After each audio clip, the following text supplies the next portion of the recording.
Do you want to be better in business or life? Do you want to be able to execute and succeed? You must have a positive mindset. You must believe and stay focused. Do you know what it takes? It takes fuel.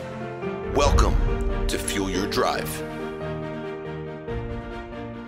Welcome to Fuel Your Drive. I'm your host, Josh York. You know this podcast is about the purpose to give listeners behind-the-scenes insight to some of the most effective practice of successful entrepreneurs. And today, let me tell you, people, we have a special guest. This guy is the co-founder and CEO of Sports One Marketing. He's an amazing individual. He's got his hands in sports, technology, real estate. He's actually known as one of the best coaches in the world. Forbes and Entrepreneur actually named him one of the top keynote speakers on this planet. And what I love about this guest, he's so passionate about helping others. And you know me, I'm all about changing lives, entrepreneurial and on the consumer side. Without further ado, let me welcome my man, David Meltzer. Welcome to Fuel Your Drive. I'm so excited to have you. That's awesome, Josh. I always laugh when people give me the intros because I think in my head, if my mom was on the show, she'd say, but my other son's a doctor. Well, listen, I am so blessed and excited to have you. Like, I know the knowledge that people are going to gain from this is going to be obviously just something that's going to really help people propel. And, you know, at the end of the day, that's really what it's about. I'm very big on giving back. And I know you are as well, because I really believe you have to put that out there. You have to help people. And obviously by doing that, it helps you as well. Absolutely. And I think the big mistake people have about giving back is, you know, I went to law school and they work under the guise of what's called quid pro quo, which means if I give, I will get. But I work under a different law of the universe, a law of attraction, which is truly, I don't trade things, right? I give unconditionally, and then I allow things to happen. I think there is a slight nuance, a subtlety of success about giving unconditionally compared to trading. Because I don't think it's giving. If you're giving to get, that's trading. That's not true giving. Absolutely. I like that. That's actually very true. Well, listen, I'm sure a lot of people know about you, David, but why don't you share a little bit about your story, a little bit about your background? Let's get our listeners really excited. No problem. Like, you know, I grew up, born in Akron, Ohio, to a single mom with 6 kids. And I had one goal in life as a 5-year-old. My dad left. I wanted to be rich. I wanted to be rich, though, not for me. I grew up happy. You know, I tell everyone it's not like some sad story that I was poor, although we didn't have very much at all. My mom was a teacher. But I just wanted to buy my mom a house and a car. And back then, I thought, man, if I could be a millionaire, that's all I really wanted. And so I set off on a journey to be a professional football player and worked really, really hard. It was probably one of the crown achievements of my life that I played football in college, being 147 pounds and 5'7". But when I got ran over by Christian Okoye, the Nigerian nightmare, I decided I'd better study hard. Like my mom said, you're either a doctor, a lawyer, or a failure. So went to become a doctor and realized from my older brother, who was a physician, that you needed to be in hospitals to be a doctor. And that's where I came up with lesson number 1 in my life. You got to be more interested than interesting. And I see so many kids, you know, later on in my career, ran Lee Steinberg Sports and Entertainment, the most notable sports agency in the world. People would come up to me and say, oh, Mr. Meltzer, I want to be just like you. I want to be Jerry Maguire. I want to be the greatest sports agent in the world. And I say, be more interested than interesting, right? Really learn what that means. Get the appropriate knowledge and skills and mentorship in order to effectuate what you want in an accelerated way. So I quickly switched to being a lawyer under the great respect to my mother. But when I graduated law school, I learned the second lesson of my life. I got 2 job offers in the early 90s, one to be a litigator in oil and gas, which definitely would have made me rich.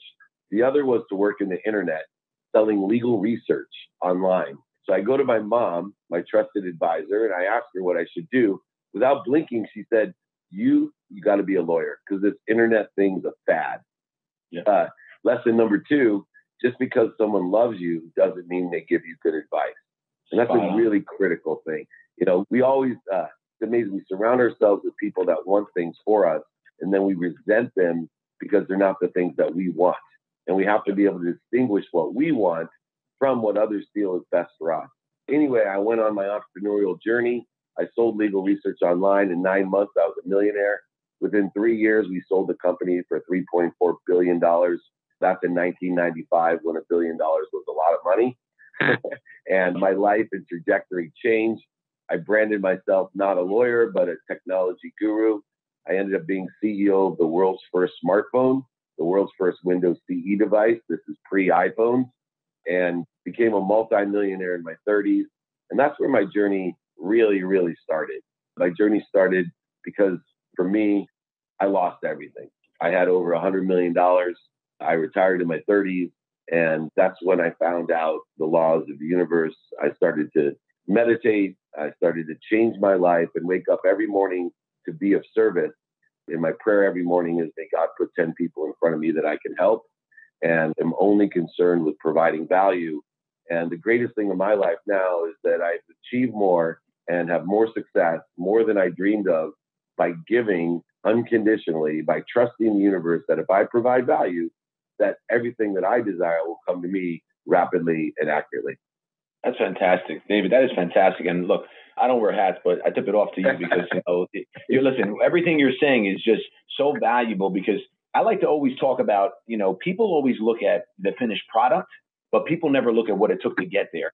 And that's something I definitely would like to touch on a little bit. Like, I know you've had challenges. We all have had challenges, because when you do get a chance to read my book, which I sent out, you'll see some of the challenges I've experienced. And I'm saving like all of them for the big book I'm going to release one day. But, can you kind of touch on some of those challenges you've obviously faced and how you've overcome that? Yeah, for me, the biggest challenge is always my ego. And what happened was that I lived a very humble life in respect to my mother, in respect to my situation. When I started making a lot of money, I entitled myself. So what happened is I started having a need to be separate, inferior, superior, a need to be right, a need for anxiety, fear, all these different needs of the ego, which changed my trajectory. I never was a victim. A lot of people are victims out there when they're born into struggle. They always say, everything happens to me, poor me. But what happened to me, I was an optimist. Everything happened for me. And I used to think I was on it because I tell people, everything happens for me. I live in the favor of the universe. Everything happens for me. What happened was there's only so much of me. And what happens to really wealthy people is they become empty. They lose their purpose and their passion. They have plenty of profit. And so I surrounded myself with the wrong people and the wrong ideas. I lived an empty existence. The most difficult thing you can imagine, when I went bankrupt, I lost over $100 million. Two things were challenging. One, I was working for Lee Steinberg at the time. I had to go into Lee, who hired me, used to call me Midas, right? He said, this kid, everything he touched turned to gold. I had to go into him and tell him his CEO that was supposed to take his agency to the next level had lost everything. But even worse than that, I had to walk over to my mom's house. The only reason I wanted to be rich my entire life, I had to walk over to my mom's house and tell her not only had I lost everything, but unfortunately, I had lost her house as well. And that's when my life changed, because she looked at me and said, you know what? Are you okay? Do you need any money? Without blinking, unconditionally, wasn't worried about herself. I still get choked up today. Just looked at me, hugged me, and man, it changed my life, because I'm living my life in the wrong direction.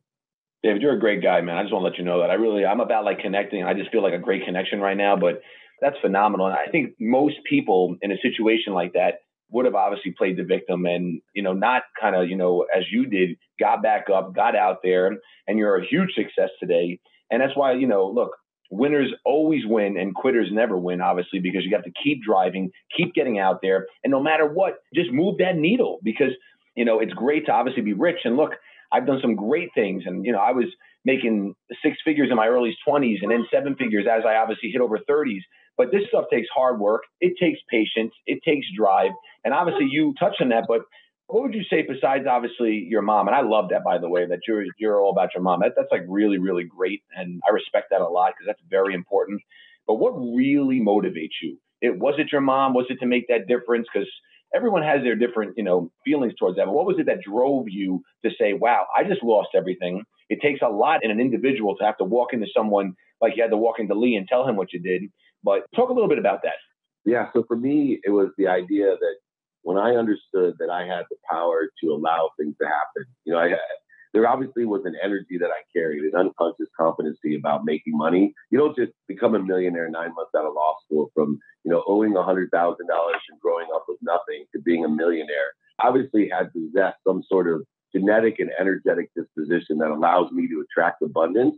But what I didn't understand, and what motivates me every day, is the idea that everything comes through me for the benefit of others. When I truly understood my purpose, my passion, and the profitability that came along with it, that everything comes through me.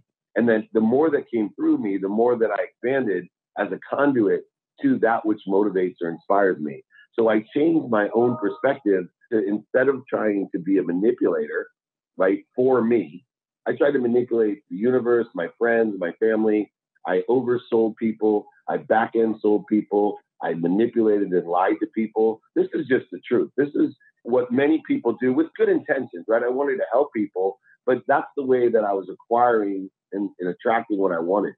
When I changed it to motivating people, when I allowed everything to come through me, when I wanted to empower others, I had a sense of purpose immediately. I looked at my connection to inspiration, and I believe everyone is connected to that which inspires them, whatever they believe in. They can believe in God, Jesus, Buddha, Muhammad, Joseph Smith. I don't care the 12th man if you're a football fan, but whatever inspires you, if you can keep that connection, like people corrode that connection with all types of illusions of the ego and time. But my focus has always been now to have a direct trajectory, a clean connection to that which inspires me. In other words, pursuit of my truth, the pursuit of my potential. And I remember only one day being depressed. That day that I had to go tell my mom, I remember lying in bed like a Rocky movie and telling myself, man, if I can look up, I can get up, right? If I can look up, I can get up. And there's just today and tomorrow, the lessons of the past, those are the miracles that I have now acquired. I'm still breathing. And if it took me 9 months to become a millionaire, it's going to take me 6 months this time to become a millionaire. And I'm going to do it the right way. I'm going to maintain it for the benefit of others. Love it. I love it. Listen, David, I love it, bud. I love it. Look, I truly believe you have to be obsessed. You have to be so obsessed with what you want, and you have to put it in your mind. Then you put it out there, obviously. But I get a lot of messages, and I'm really big on the LinkedIn side, but I started social on Insta, and it's been growing like crazy. But I'm getting a lot of messages of what is my opinion to the key of success? And everyone knows what my opinions are, but what are your opinions to the true key to that driver to being super successful? Yeah, it's a real simple statement. It's the enjoyment of the consistent. You got to be consistent every day. You get an 100%. Exponential result, right? People don't realize you take one day off, it's a zero effect. The body as a cellular structure, if you're every day consistent, it goes from your body, your conscious, to your neural pathways, your subconscious, and it shifts your energy, that genetic and energetic unconscious competency. So number one, enjoy the consistent every day, persistent without quit. And I know that's you, right? There's no quit in Josh. So it's persistent pursuit. That's where happiness lies. It's the enjoyment of the consistent, persistent pursuit of your potential. Whatever that potential is, as a father, as a husband, as a community member, as a business leader, an entrepreneur, a speaker, an author, a podcast, whatever we call ourselves, podcasters. But whatever it is, I wake up every morning just like that 147-pound kid and say to myself, I'm pursuing to be the best that I can be at this.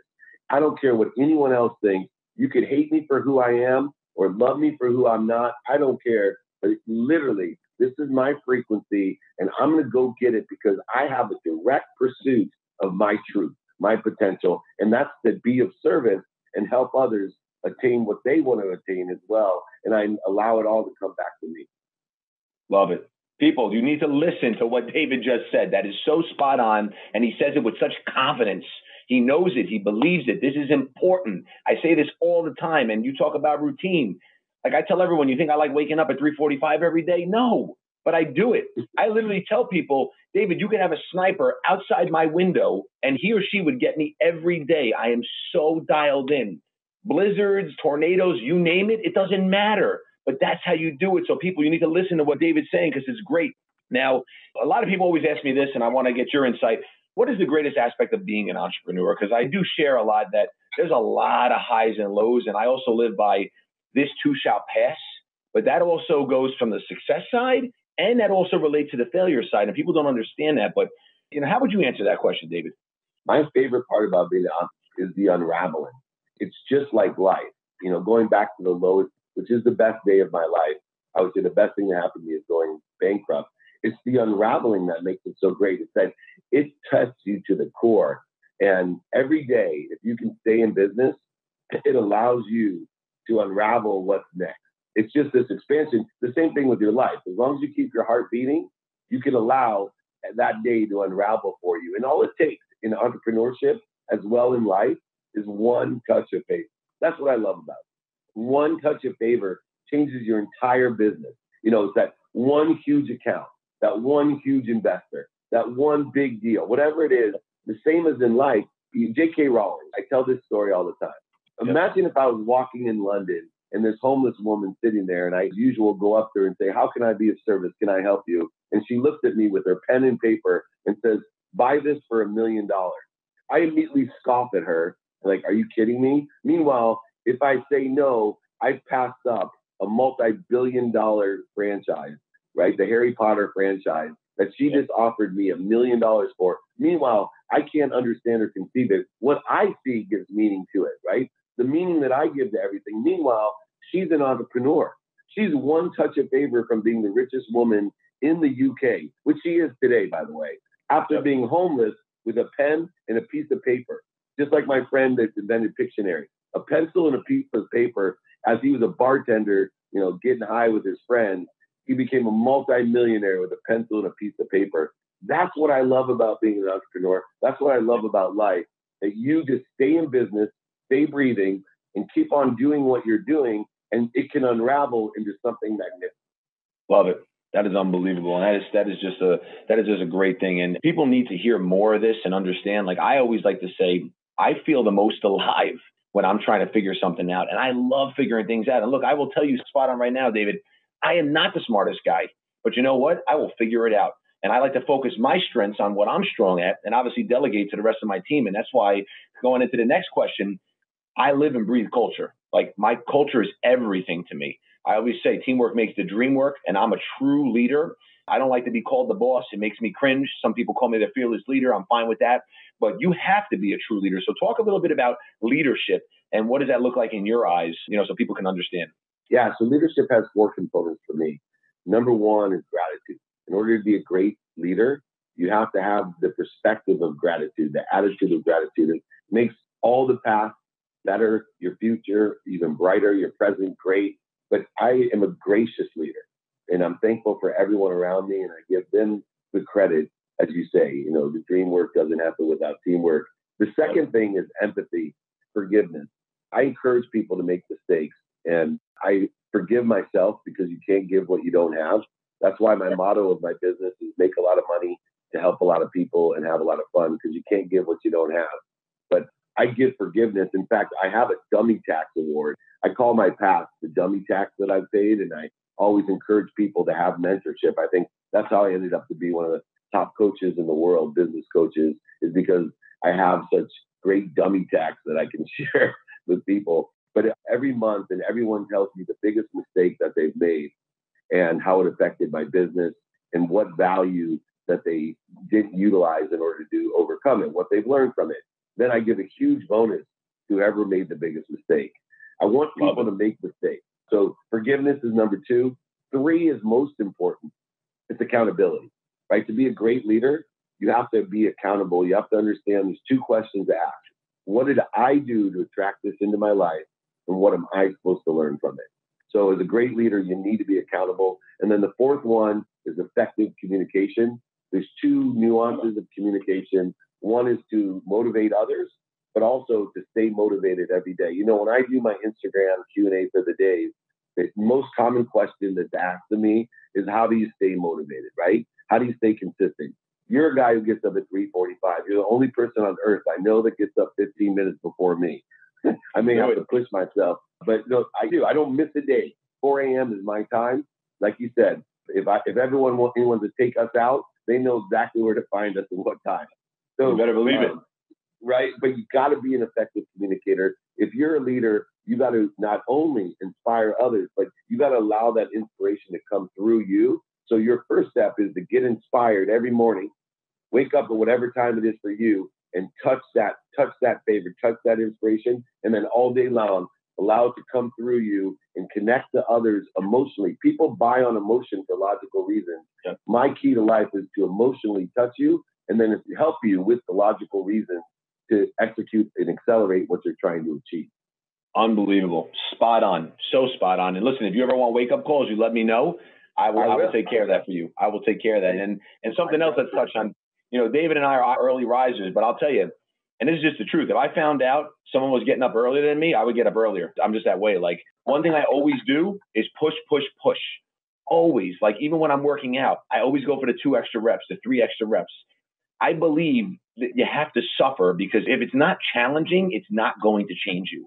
It's just that simple. And if this was so easy, everyone would do it. It's just that simple. Yeah. But great thing. I've used that one. If it's easy, everybody would do it.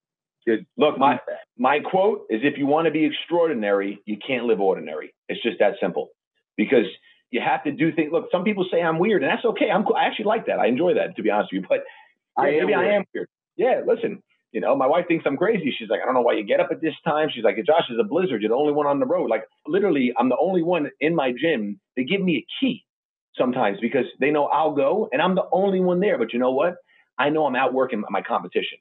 Constantly got to be grinding at it. You can't be extraordinary without the extra, right? Without the 1 or 2 extra reps. That makes extraordinary. I call it the empty mile. People talking about walking it's the empty mile. It's not the lonely mile, the less travel. It's that mile that you are walking is the empty mile. There's nobody else on it. And that's what I want to walk, is the empty mile, right? And it's a different concept. It's an extraordinary concept. That spirit of excellence, it carries over into everything that you do, Josh, right? The spirit of excellence. My business partner is Warren Moon. And what I learned from him as a mentor is the spirit of excellence.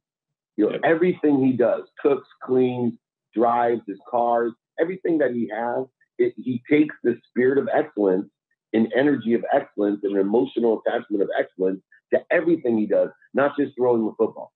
100%. You have to be great at everything you do. And let me tell you, and I tell my team this all, if I'm cleaning the toilets, it's going to be the cleanest toilet you've ever seen in your life. Like, literally, sometimes we have our franchisees in here, and David, I'm crazy. I'm vacuuming. Sometimes I'm cleaning the windows.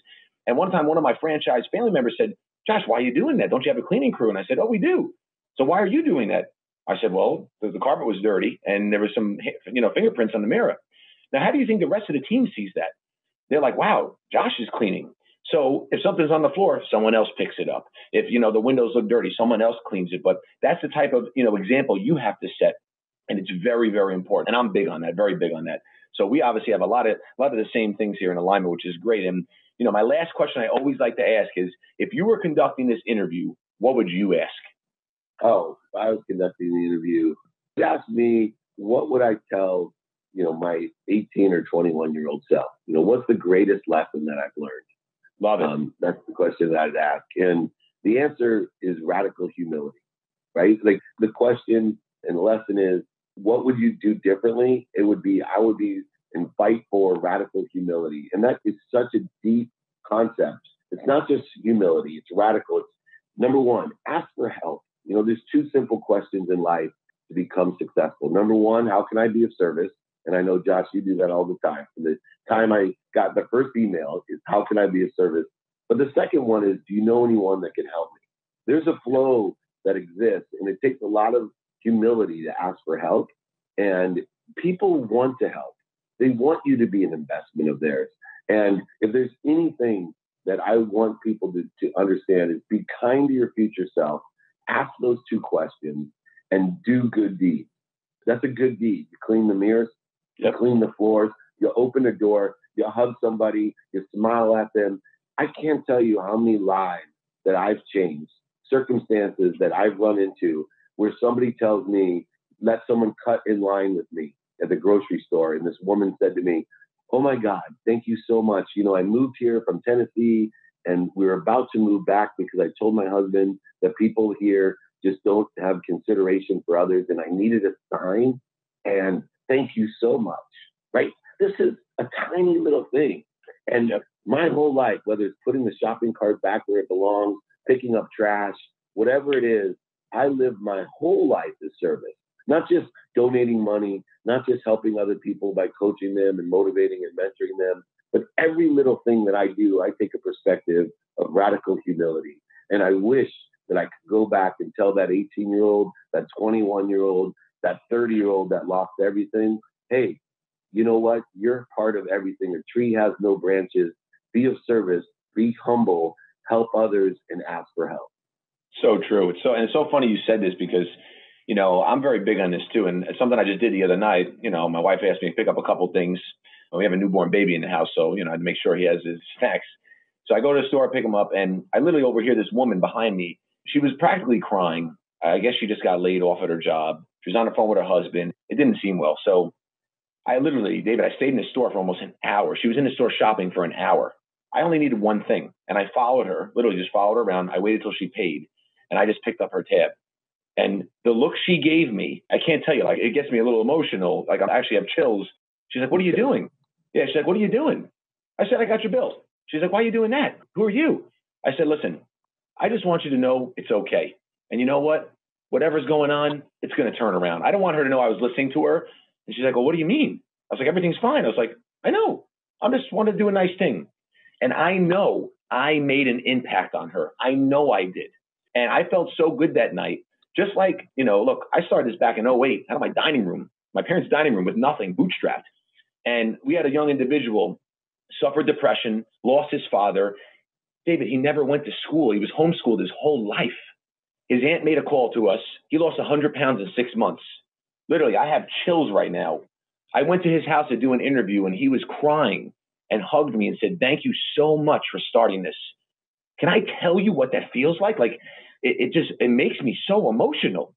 But when you do things like that, good things happen to you. And it's very important. So I want everyone to listen what David said and what I'm saying, because these are super important things. And before we finish, any last words or remarks, anything you want to say, David? Yeah, final remarks is always be kind to your future self and do good deeds. That's all I have. I love it. And thank you all for tuning in to Fuel Your Drive. David, let everyone know where they can follow you, because every single person needs to follow my man, David. It's at David Meltzer, and my website is dmeltzer.com. Join me anytime. I'd love to be of service. Ask for help. Beautiful. Thank you all very much. And until next time, take care. Hi, guys. Thank you so much for listening to today's podcast, Fuel Your Drive. Please be sure to subscribe and leave a review.